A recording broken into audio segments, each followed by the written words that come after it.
After 2 years on the road, I've started to realize that I have to work with my hands periodically to keep from going insane.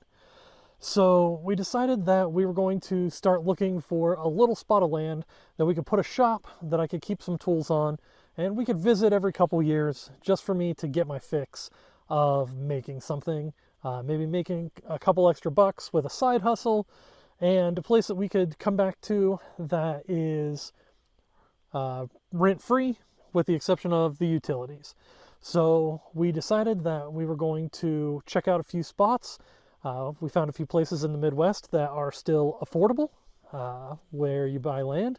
None of those were in Ohio, where we're originally from, but we started looking at properties. So I figured that I would go ahead and show you guys what we're looking for, where we looked, how much everything was, and then take you along the journey as we get that land, whatever we do with it, how we put utilities on it, and all that fun jazz.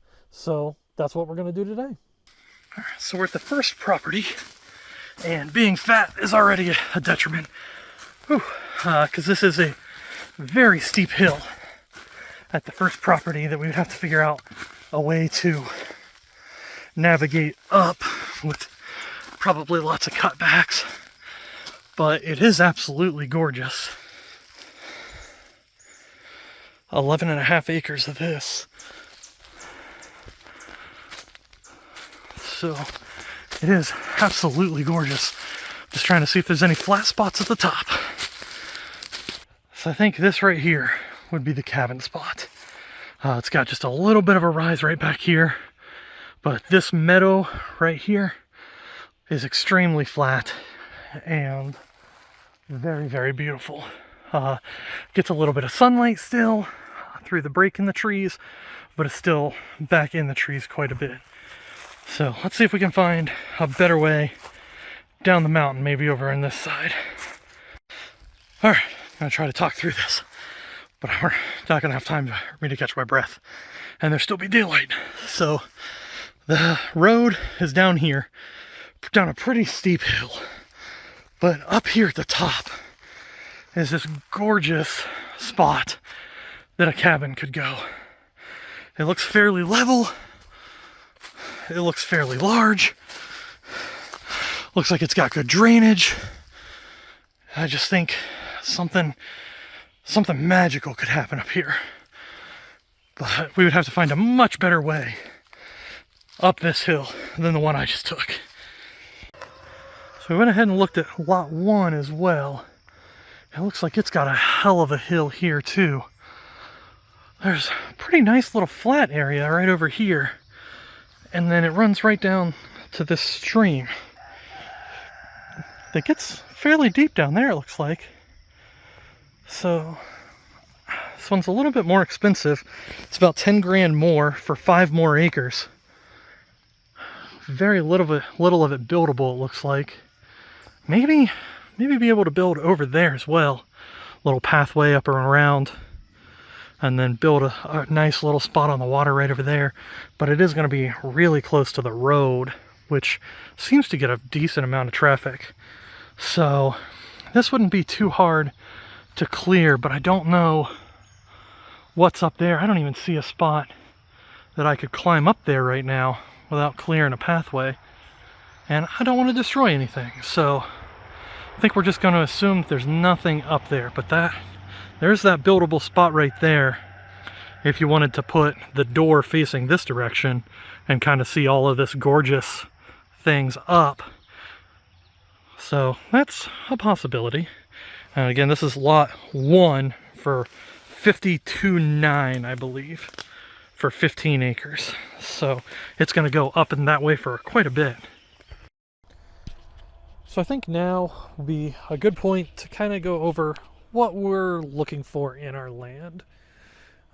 We have the tiny house, so we want a place that we can park the tiny house, have full hookups, and have a place with plenty of trees and animals and just a place to relax that doesn't have the big city feel that we find that we visit a lot in the tiny house.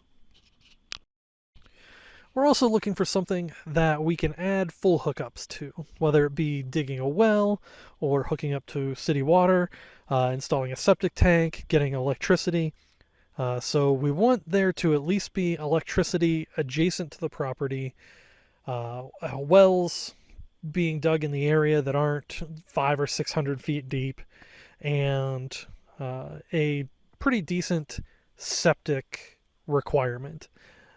In Kentucky, I know that they've had a pretty big problem in the past with straight piping, which is where someone's sewage flows directly from your house and into the closest running water, which is usually a public river, creek, or stream.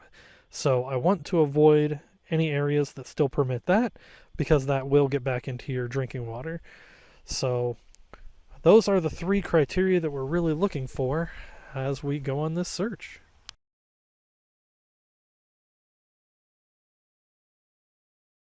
Kentucky was the first place that we found that was fairly affordable.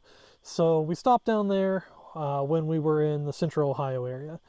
But the other place that we found that had fairly affordable land was Michigan State. So we moved from central Ohio up to Michigan, and we went to check out a few more pieces of land. This spot was the first place that we looked at that was dead center in the middle of the lower peninsula of Michigan.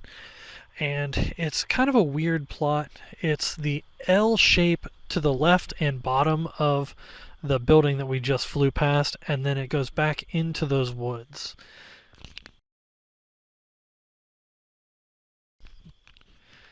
There was electricity in this area. It would have been a well with a septic tank and running electricity from the road, but the neighbors had a large collection of garbage, junk cars, junk steel, just garbage.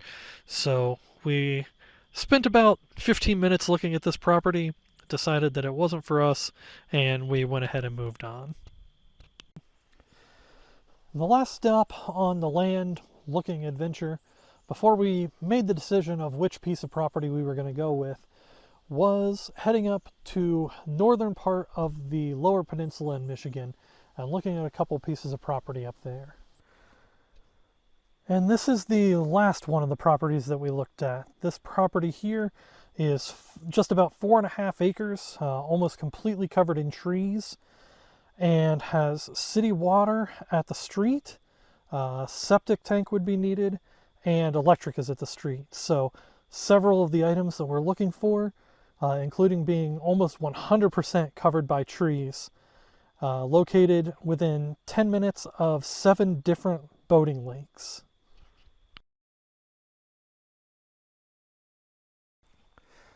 As much as we loved the Kentucky properties, just a lot of money would have gone into the well, the septic, getting the land flat enough to put the tiny house on, and also the properties were kind of in the middle of nowhere. The closest town was about 30 minutes away. So while we're looking for a little bit of seclusion, we also would like to be reasonably close to things like hospitals, vets, and items like that. So we did opt to go with the last property. Up in northern Michigan, we found just about 4.5 acres of wooded land for under $30,000. So we went ahead and did a personal money mortgage with the landowners that allowed us to cut out the banks entirely. So we just make payments directly to them, but the property is in our name. It's just like having a mortgage with a bank, but it's through the people who owned it previously. So that was much easier. We were able to close within, I believe, 2 weeks of putting in the offer. So we did get that closed, and we're going to get started on the property. So stick around, because it's going to be quite the endeavor to get this done. But this is going to be a little bit different because we're not looking to build a house on this property right now. Right now, we just want to kind of put in an RV spot, build a workshop where we can keep tools and some of our items safe from the winters, and then just work on clearing it out that we can walk through the woods a little bit. So it's probably going to be a little bit different than people who buy land to build a house on it and live there all the time. So if that's something that you're interested in, by all means, stick around. The subscribe button will make sure that we pop up into your feed, but if you click the bell icon, it will actually notify you when we put out new videos. So if that's something that interests you, there you go. If you want to help me out, just click the like button. That makes sure that I'll get in front of more people. My name is John from the Tiny House Travelers. I appreciate you guys for stopping by. I'll see you next time.